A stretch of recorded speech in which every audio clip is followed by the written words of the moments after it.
Hello everyone, welcome to our YouTube channel Educated Jerry। नमस्ते साथियों, स्वागत है आप सभी का हमारे YouTube चैनल एजुकेटेड जेरी।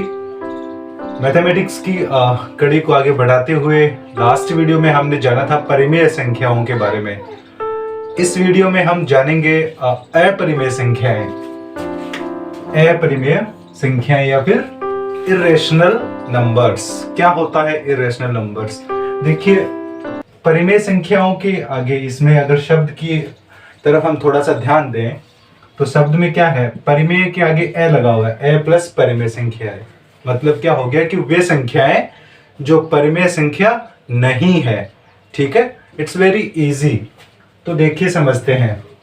जैसे कि लास्ट वीडियो में हमने जाना था परिमेय संख्याएं क्या होती हैं, तो हम थोड़ा सा रिपीट कर लेते हैं। परिमेय संख्याएं वे होती है जिनको हम p बटे q के रूप में लिख सकते हैं, और p और q है वो कहाँ होने चाहिए, वो एक पूर्णांक होना चाहिए।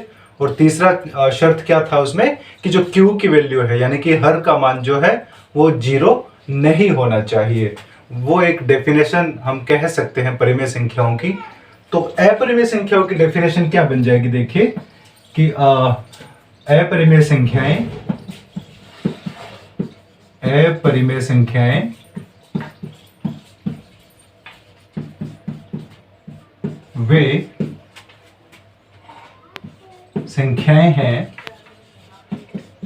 संख्याएं हैं जो कि परिमेय संख्या नहीं है। परिमेय संख्या नहीं है। देखिए कितनी सिंपल परिभाषा है। लास्ट टॉपिक को अगर आपने अच्छे से देखा है, लास्ट वाली वीडियो जिसका लिंक आपको डिस्क्रिप्शन में मिल जाएगा, तो अगर देखा है उस वीडियो को, तो जब उसमें हमने परिमेय संख्याओं के बारे में पढ़ा है, तो परिमेय संख्याओं को छोड़कर बाकी जो भी संख्याएं बच जाएंगी उनको हम क्या कह लेंगे, उनको हम अपरिमेय संख्याएं कह लेंगे। चलिए देखते हैं आगे थोड़ा सा और। यानी कि अब इसका मतलब क्या हो जाएगा कि इनको p बटे q के रूप में क्या है, रिप्रेजेंट्स नहीं किया जा सकता। यानी कि p बटे q के रूप में नहीं लिखा जा सकता, नहीं लिखा जा सकता। बाकी दो शर्तें इस पे लागू होने का मतलब ही नहीं है, क्योंकि इसमें p और q पहली शर्त ही नहीं इसमें अप्लाई हो रही है, तो बाकी दो शर्तों का कोई औचित्य नहीं रहता है। तो चलिए देखते हैं इसके बाद क्या है। देखिए अब इसमें थोड़ा सा हम और चीज इसके बारे में कुछ और प्रॉपर्टीज अगर हम देखें तो वो हमारे सामने क्या क्या आ जाएंगी। देखिए ये तो होगी इसकी परिभाषा। तो जैसे कि अगली चीजें हम इसके बारे में देखें तो कुछ नोट्स वगैरह के लिए हो जाएंगे, वो ही इंपॉर्टेंट होते हैं। ज्यादातर एग्जामिनेशंस में उन्हीं से क्वेश्चंस पूछे जाते हैं। तो देखिए सबसे पहला क्या है, सबसे पहली चीज तो ये हो जाएगी कि इनको हम एक अनुपात में व्यक्त नहीं कर सकते। तो पहला क्या लिखते हैं हम, पहला अगर देखें तो अपरिमेय संख्याओं को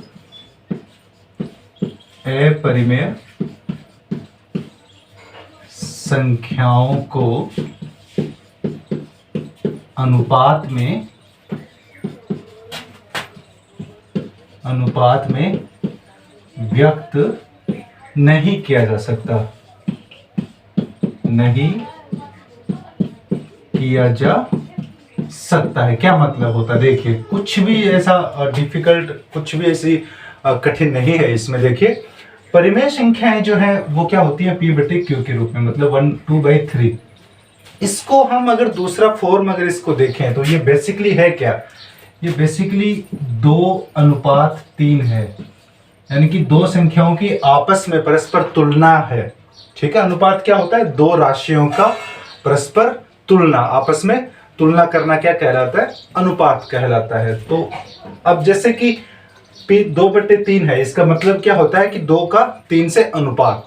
ठीक है, और अगर वो जो अनुपात है 2/3 अनुपात में हम परिमेय संख्या को लिख सकते हैं, अपरिमेय संख्या को क्यों नहीं लिख सकते, क्योंकि ये इस फॉर्म में होती ही नहीं है, 2/3 के फॉर्म में ही नहीं होती, तो कैसे लिखेंगे। तो ये जब ये नहीं है तो ये भी नहीं होगा। बहुत सिंपल है ना, मैं उम्मीद कर रहा हूँ कि समझ रहे होंगे। देखिए, तो अपरिमेय संख्याओं को अनुपात में व्यक्त नहीं किया जा सकता। अगला अगर पॉइंट देखा जाए तो अगला पॉइंट ये देख सकते हैं कि जो जैसे हम 2/3 है, यानी कि अंश को जब हम हर से भाग करते हैं तो जो हमारे उत्तर जो है, आंसर जो है, अगर वो कभी समाप्त होने वाले नहीं हो तो उस संख्या को हम क्या कह सकते हैं? अपरिमेय संख्या कह सकते हैं। जैसे इसको हम पहले लिख लेते हैं। जैसे क्या हो जाएगा कि जब किसी अंश पूर्णांक को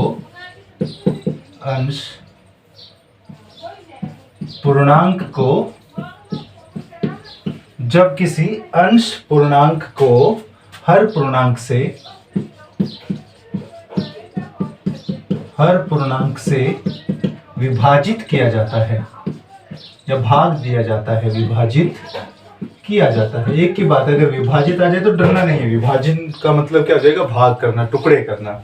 विभाजित किया जाता है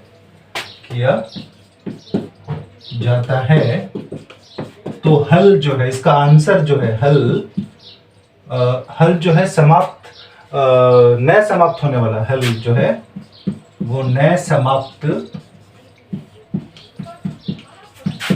होने वाला प्राप्त होता है। तो हम कह सकते हैं कि वो जो संख्या जो है वो क्या है? एक अपरिमेय संख्या है। अगली अगर प्रॉपर्टी और देखा जाए तो जो अगर हमें पता है कि जो हल है, जो आंसर है, वो उसका समाप्त होने वाला ही नहीं होगा, तो वो काफी लंबा, जैसे पाई की वैल्यू है बहुत लंबी तक जाती है, जिसको हम क्या लिखते हैं? 22/7 लिखते हैं ना पाई की वैल्यू।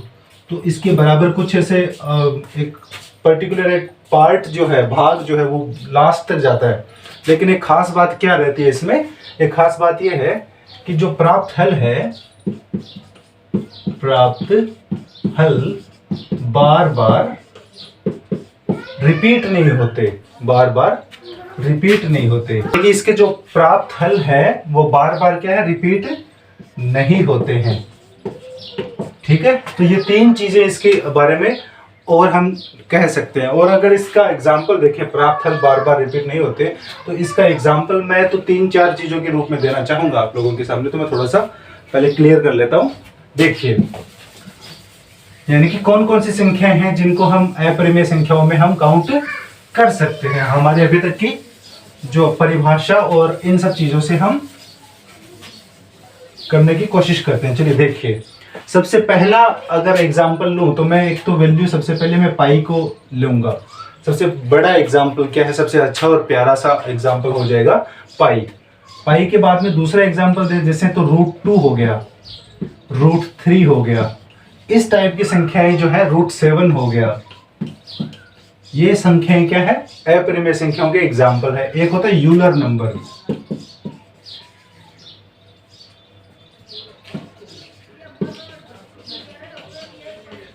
जिसको हम किससे डिनोट करते हैं?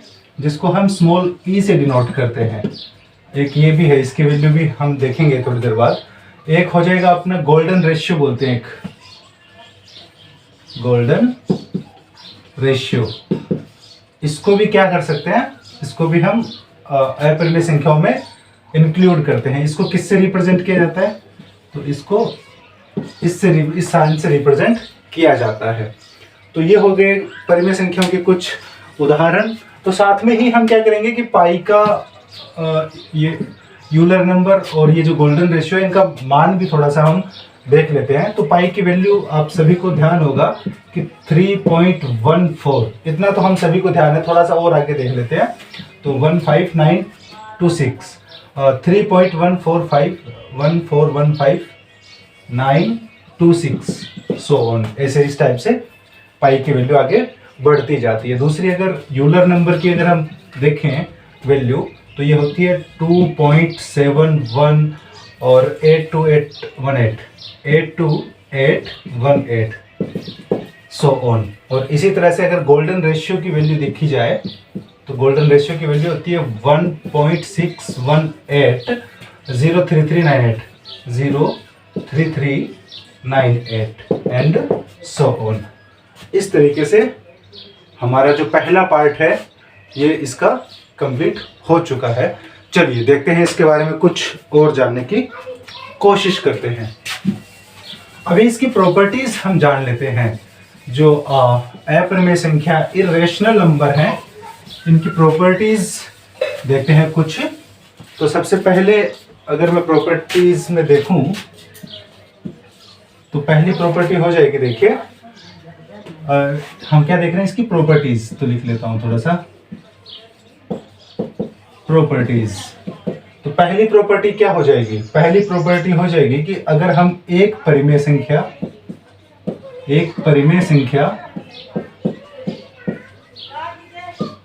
में अगर दूसरी अपरिमेय संख्या के साथ जोड़ते हैं, अपरिमेय संख्या, इन दोनों का अगर हम जोड़ते हैं, मान लीजिए कि एक संख्या परिमेय संख्या है, दूसरी एक अपरिमेय संख्या है, तो जब इन दोनों को जोड़ते हैं तो जो आंसर आएगा वो अपरिमेय संख्या ही आंसर आएगा। अपरिमेय संख्या, तो जो परिमेय संख्या में अगर हम एक अपरिमेय संख्या जोड़ते हैं तो जो उत्तर आएगा वो अपरिमेय संख्या ही आंसर आएगा। ये हो गई इसकी पहली प्रॉपर्टी। देख लेते हैं एग्जांपल के साथ में। जैसे मान लीजिए 2 क्या है? एक परिमेय संख्या है, प्लस अगर 3√3 देखें तो ये क्या हो जाएगी? ये एक अपरिमेय संख्या हो जाएगी। इन दोनों को जब हम जोड़ेंगे तो आंसर क्या आ जाएगा? 2 + 3√3। ये एक अपरिमेय संख्या होगी। इसी तरीके से 4√2 + 2√2, ठीक है। तो अगर इसको हम ऐड करते हैं आपस में तो क्या हो जाएगा? ये दोनों आपस में ऐड हो जाएंगे, 6√2। ये क्या है? ये भी एक अपरिमेय संख्या है। इसी तरीके से दूसरी प्रॉपर्टीज देखते हैं तो वो क्या हो जाएगी? देखिए कि अगर एक परिमेय संख्या को दूसरी अपरिमेय संख्या से अगर हम गुणा करें तो इस कंडीशन में आंसर क्या आएंगे? इस कंडीशन में आंसर क्या आ जाएगा? अपरिमेय संख्या। अपरिमेय संख्या। एग्जाम्पल देखते हैं। देखिए एग्जाम्पल क्या हो जाएगा? जैसे मान लीजिए 5 है, ये एक परिमेय संख्या है, 2√3, इससे जब हम गुणा करेंगे तो आंसर क्या आ जाएगा? 10√3। इसको हम क्या करेंगे? अपरिमेय संख्या कहते हैं। इस तरीके से अगला 2 इसकी प्रॉपर्टीज और हैं, वो देखते हैं। चलिए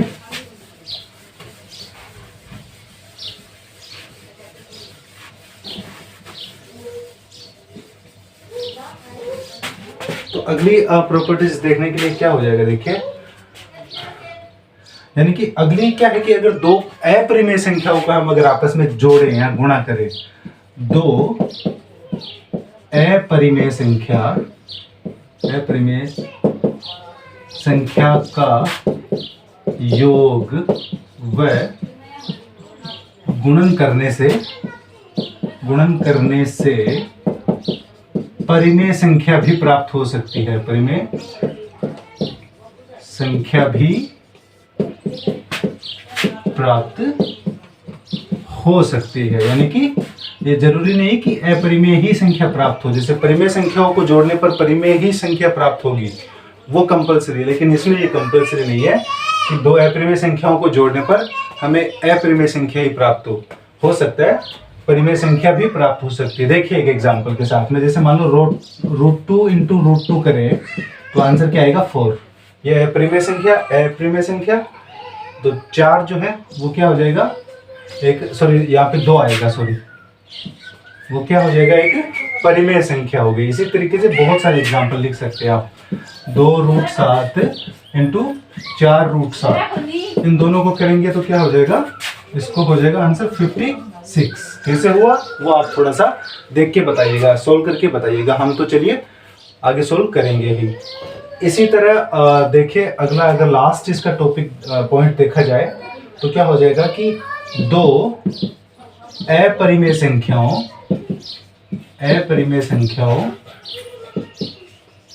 का LCM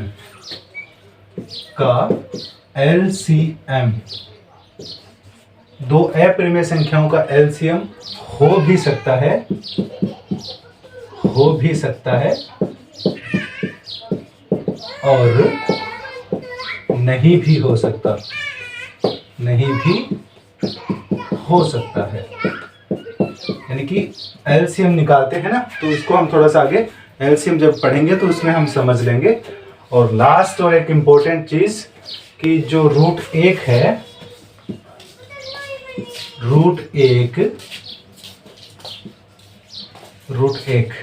एक अपरिमेय संख्या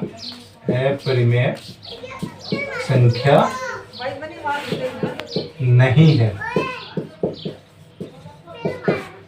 ठीक है, इसी के साथ आपका टॉपिक जो है अपरिमेय संख्या वो पूरा हो जाता है। वीडियो को देखते रहिए। धन्यवाद।